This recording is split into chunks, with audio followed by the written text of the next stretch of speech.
మారుతి, ధూపం సువాసన కోసమే కాదు, దుష్టగ్రహాల్ని, చీడల్ని, పీడల్ని, శాపాల్ని పారదొలడానికే వేస్తారు.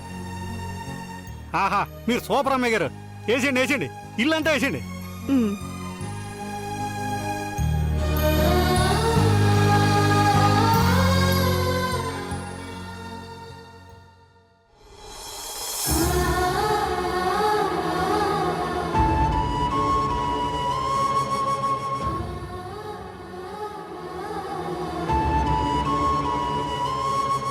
మారుతి, ఏటమ్మాయి గారు? మా మరుదులకి లేవగానే టీ కాఫీ తాగే అలవాటుందా? అవి ఉందండి. టీ తాగుతారా, కాఫీ తాగుతారా? నేను ఏది ఇస్తే తాగుతారండి. ఏటి తాగరన్నా మీ అనుమానం? ఉమ్. చిన్నప్పటి నుంచి ఉందండి అలవాటు. హ్మ్. అందుకే అలా అన్నయ్య గారే తమ్ముళ్ళకి బెడ్ కాఫీ ఇచ్చుకుంటారండి. సరే, నేను కూడా కాఫీ చేసిస్తాను. అమ్మాయి గారు, మరుదులకి ఏం కావాలో అడిగారు కానండి, అయ్యగారికి ఏం కావాలని అడగలేదేటండి? అడగాల్సిన అవసరం లేదు. అదేటండి బాబు, కొంపతీసి ఆయనకి ఏం ఎవరా ఏటి? తమ్ముళ్ళకేదిష్టమో ఆయనకు కూడా అదే ఇష్టమని నాకు బాగా అర్థమైంది. ఆ పాలిలా ఇవ్వు.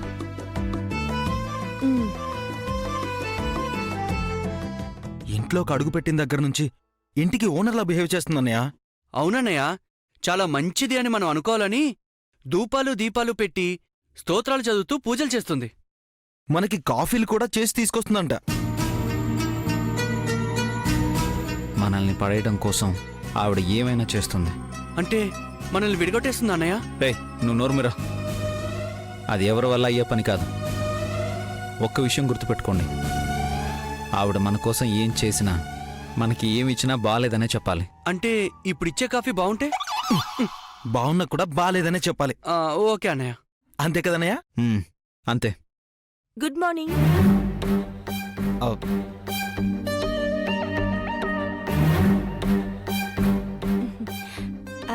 కాఫీ తీసుకోండి.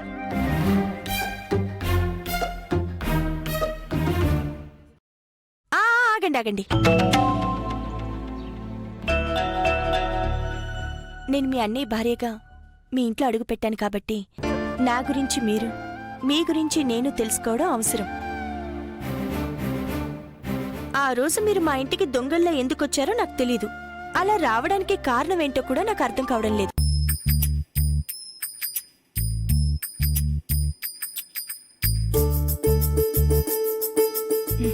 సరే, ఇప్పుడవన్నీ ఎందుకులేండి.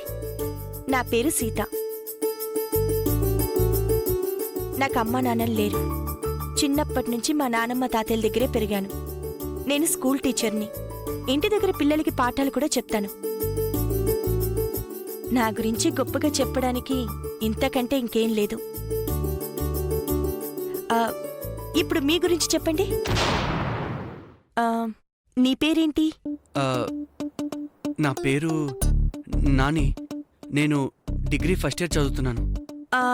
అవును, నువ్వు మ్యాథమెటిక్స్ లో వీక్ అనుకుంటా. మీకెలా తెలుసు? నీ టెన్షన్ చూస్తుంటేనే అర్థమవుతుంది.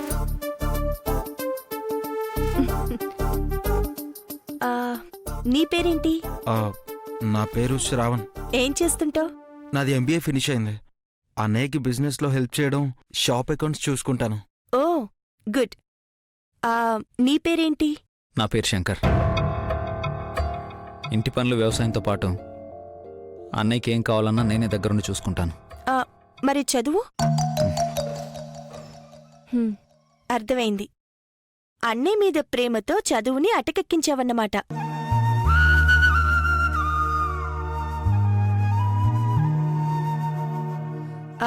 సర్లే కాని కాఫీ చల్లారిపోతుంది, తీసుకోండి.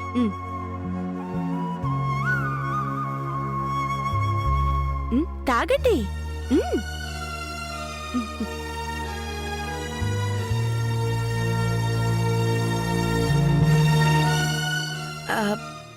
ఎలా ఉంది?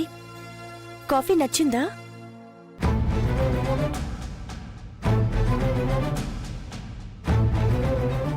పాలు తక్కువ, పంచదార ఎక్కువ. చేదుగా ఉంది, ఏం బాలేదు. అస్సలు నచ్చలేదు.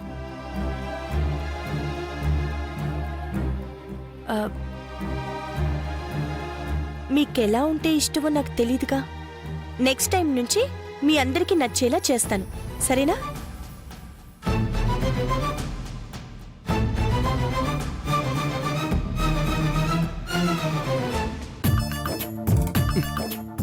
ఏంటన్నయ్య వచ్చి రాగానే ముగ్గురికి కలిపి క్లాస్ పీకింది.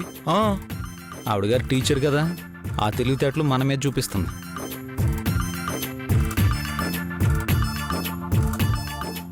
కాఫీ బాగుందిరా.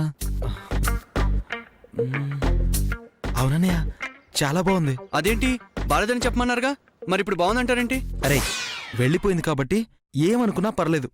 అద్భుతంగా ఉంది, నువ్వు తాగేయ్. అవునన్నయ్య, సూపర్గా ఉంది. ఇలా అద్భుతంగా ఉన్న కాఫీని గ్లాసులతో తాగకూడదు, చెంబులతో తాగాలి. పొగిడించాలు, ఇంకా ఆపండి. ఉదారా మ్మ్.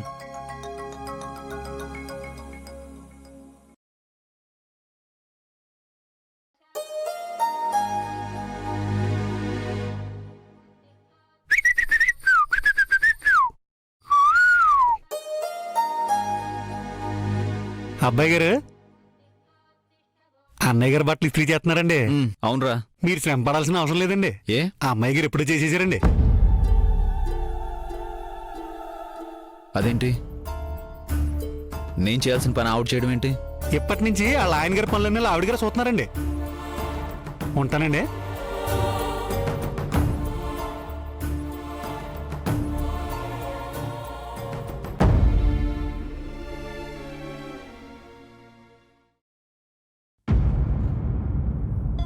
ఎవరో తుడిచినట్టున్నారే.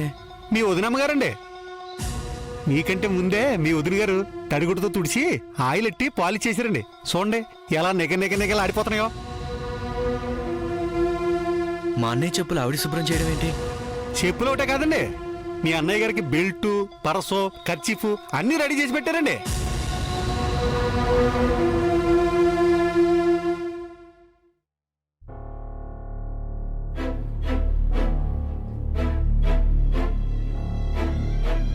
ఏంటండి ఏం చేస్తున్నారు? మనందరికీ టిఫిన్ చేస్తున్నాను మారుతి. మీ టైంని గ్యాస్ని ఏది చేయక్కలేదండి. ఆల్రెడీ మనందరికి టిఫిన్లు రెడీ అయిపోయండి. ఓహో, పెద్దన్నయ్య చేశాడా? ఆ అన్నయ్య గారు కాదండి, మరి మీ వదినమ్మ గారు చేశారండి.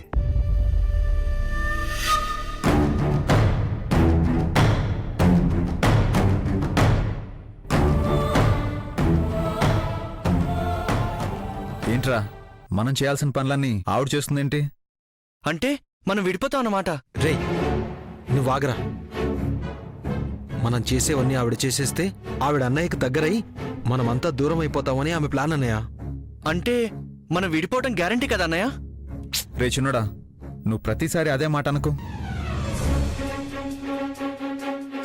జరుగుతున్నవన్నీ చూస్తుంటే నాకు అలాగే అనిపిస్తుంది అన్నయ్య.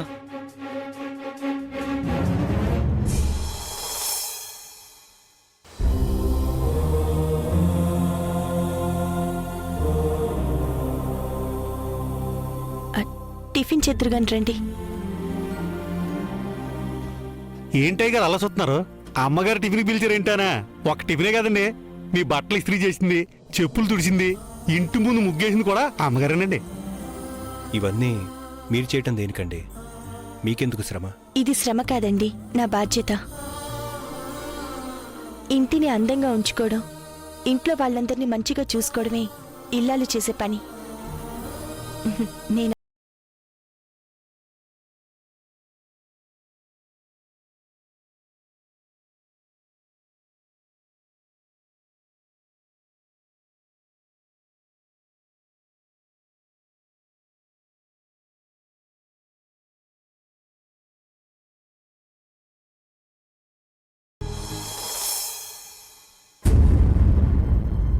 ఏంటండి ముగ్గురు అంత గాఢంగా ఆలోచిస్తున్నారు?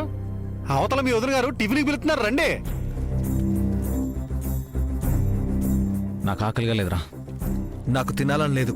మాకేం వద్దు. మీరు తినకపోతే మీ అన్నయ్య గారు తినడానికి మీకు తెలుసు కదండి. మీ అన్నయ్య గారు మీకోసం ఎదురు చూస్తున్నారు, రండి. రండి బాబు. నువ్వు పద, మేము వస్తాం.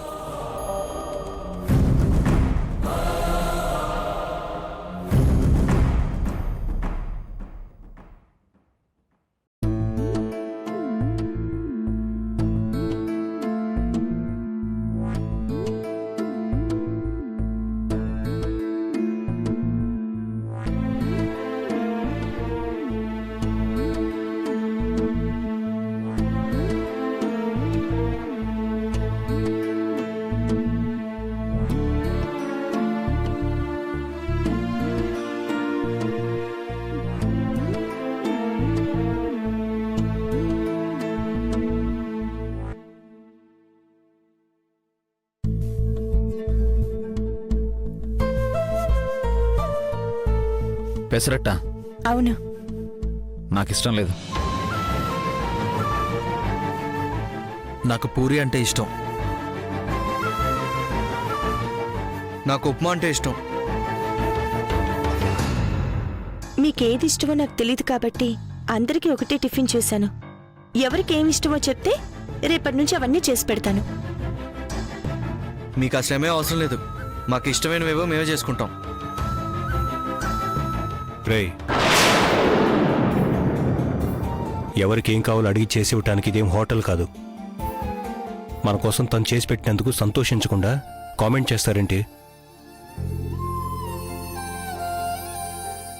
మన ఇష్టాలు తెలుసుకుని చేస్తాను అని చెప్పినప్పుడు తన కష్టపడి చేసిన దాన్ని కూడా ఇష్టపడి తినటం నేర్చుకోండి. తినండి. అయ్యో, పొయ్యి మీద పాలు పెట్టాను. మారుతి, నువ్వు కాస్త వీళ్ళ కొట్టించు. అలాగే అమ్మగారు.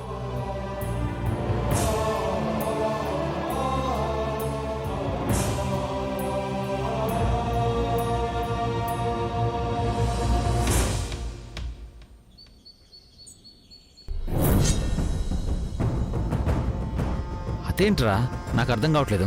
అన్నయ్య మనం మాట్లాడిన తప్పు ఆవిడ చేసింది కరెక్ట్ అన్నట్టు మాట్లాడతాడేంటి? అవునన్నయ్య, అన్నయ్య మన మాట కంటే ఆవిడ మాటకే ఎక్కువ విలుస్తున్నట్టు అనిపిస్తుంది. అంటే మనం విడిపోతాం అన్నయ్య. రేయ్, నువ్వు మాటికి అదే మాట. శంకర్, రే, అన్నయ్య వస్తున్నాడు. వెళ్దామా? రెడీ అన్నయ్య. పదండి. పదండ్రా. పదండి.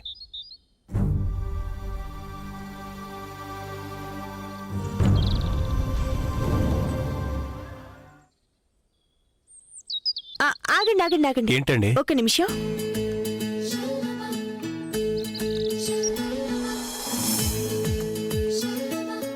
ఇప్పుడు వెళ్ళండి. క్షేమంగా వెళ్ళి లాభంగా రండి. ఏంటండి ఇదంతా? ఇంట్లో మగవాళ్ళు పని మీద బయటకు వెళ్తున్నప్పుడు ఆడవాళ్లు ఎదురొస్తే మంచి జరుగుతుందండి. ఇలాంటి కొత్త కొత్త పద్ధతులు ఏం పెట్టకండి.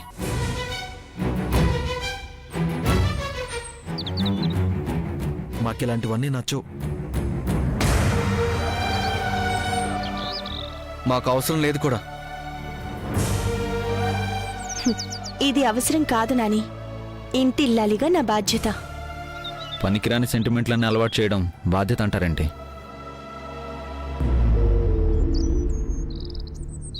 సెంటిమెంట్లనేవి పెద్దవాళ్లు ఊరికే పెట్టలేదు.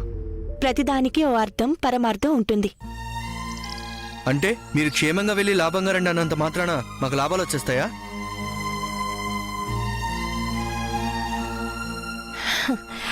నాని, ఎదురు రావడం వల్ల లాభం వస్తుందనో నష్టం జరుగుతుందనో కాదు. అలాంటప్పుడు ఇవన్నీ ఎందుకు? ఎదురొచ్చిన మనిషి వెళ్ళిన వాళ్ళు తిరిగొచ్చే వరకు ఇంటి దగ్గర ఎదురు చూస్తుంటుందని గుర్తుండటం కోసమే ఇలా చేస్తుంటారు.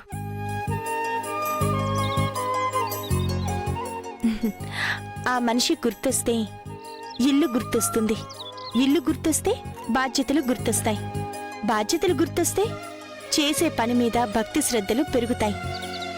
ఎదురు రావడంలో అర్థం ఇదే.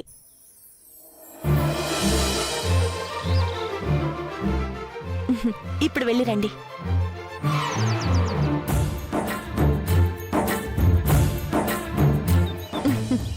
బాయ్.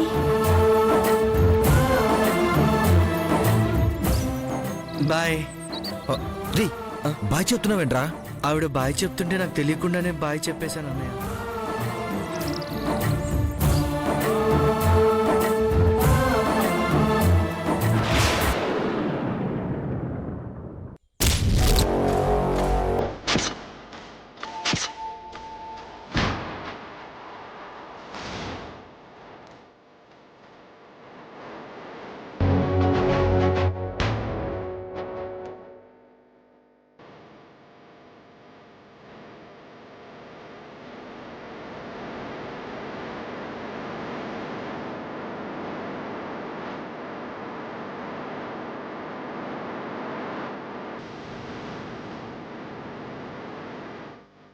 ఎవర్రా? పెద్దయ్య గారి మేనకోళ్ళు. ఫారెన్లో ఉంటుంది. అవునా? నువ్వు అలా చూడడం చూసిందనుకో, చంపేస్తుంది. అంత డేంజరా? చాలా డేంజర్. అమ్మా దాక్షాయిని, ఎలా ఉన్నావమ్మా? బాగున్నాను. మామయ్య ఎక్కడ? పైన ఉన్నారమ్మా.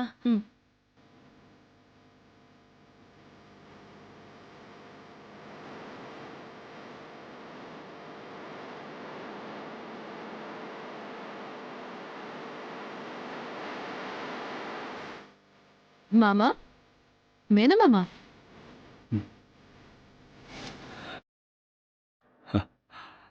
నీకోసమే వెయిట్ చేస్తున్నా. పద. ఓ రామరాజు బతుకుంటానికి వీల్లేదు. వీళ్ళు చంపేద్దాం పద.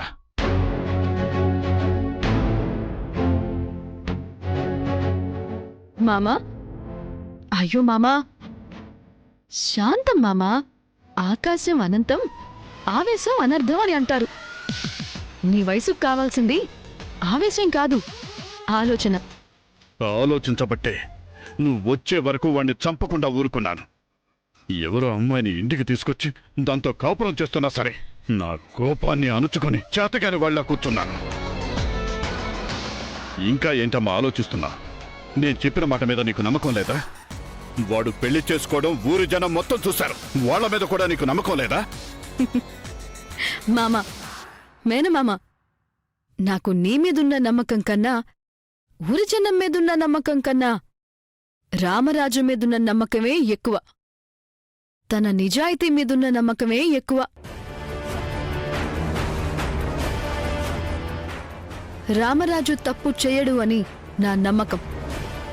నీది నమ్మకం కాదమ్మా, మూఢనమ్మకం. నేను చెప్పేది నమ్మడం లేదంటే నువ్వు వాణ్ణి సపోర్ట్ చేస్తున్నావన్నమాట.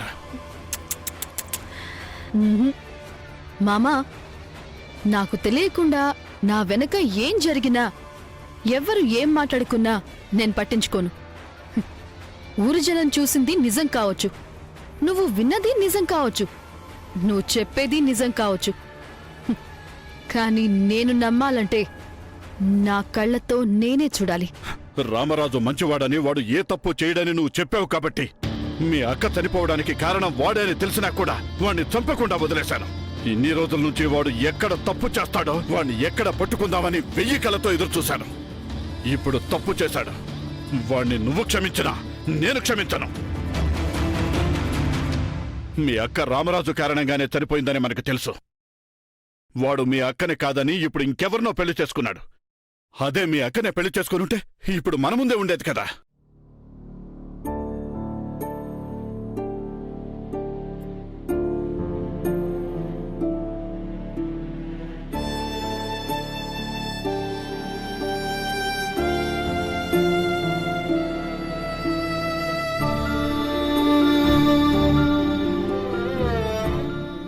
అక్క,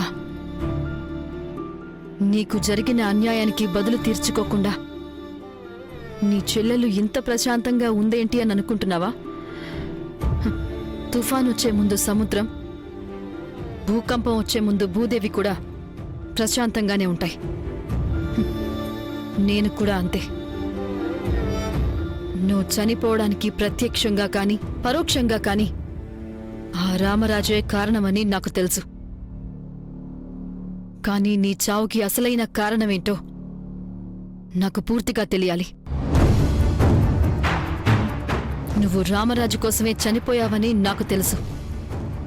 కానీ నువ్వు చనిపోవడానికి ఆ రామరాజే కారణమని తెలిసిన మరుక్షణం ఆ రామరాజు మీద పగ తీర్చుకొని నీ ఆత్మకి శాంతి చేకూరుస్తానక్క.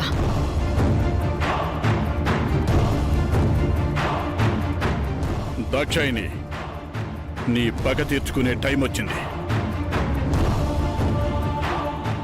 నీ కళ్ళతో చూస్తే తప్ప ఏది నమ్మనంటున్నావుగా. వెళ్దాం పద. వాడు పెళ్లి చేసుకున్నాడని నీ కళ్ళతో చూశాక నీ చేతులతో నువ్వే వాణ్ణి చంపేయి. నీ అక్క చావుకి కారణమైన వాడి మీద నీకు పగ తీర్చుకోవాలని అనిపించడం లేదా? పగ తీర్చుకోవడం అంటే మనం హంతకులుగా మారడం కాదు మామా. మనకి అన్యాయం చేసిన వాళ్ళు గంటలు నిమిషాలు బాధపడి చనిపోవడం కాదు, జీవితాంతం నరకం అనుభవించాలి మేనమామా. అక్క చనిపోయినందుకు ప్రతిరోజు ప్రతి నిమిషం మనం ఎలా బాధపడుతున్నామో ఆ రామరాజు కూడా మనశ్శాంతి అనేదే లేకుండా ప్రతిరోజు ప్రతి నిమిషం బాధపడాలి. హ, ఒక్క రామరాజే కాదు, ఆ ఇంట్లో ఎవ్వరూ ప్రశాంతంగా ఉండకూడదు. బ్రతికున్నందుకు బాధపడాలి, ఎందుకు బ్రతికున్నావా అని ప్రతి క్షణం బాధపడాలి. అది పగ తీర్చుకోవడం అంటే.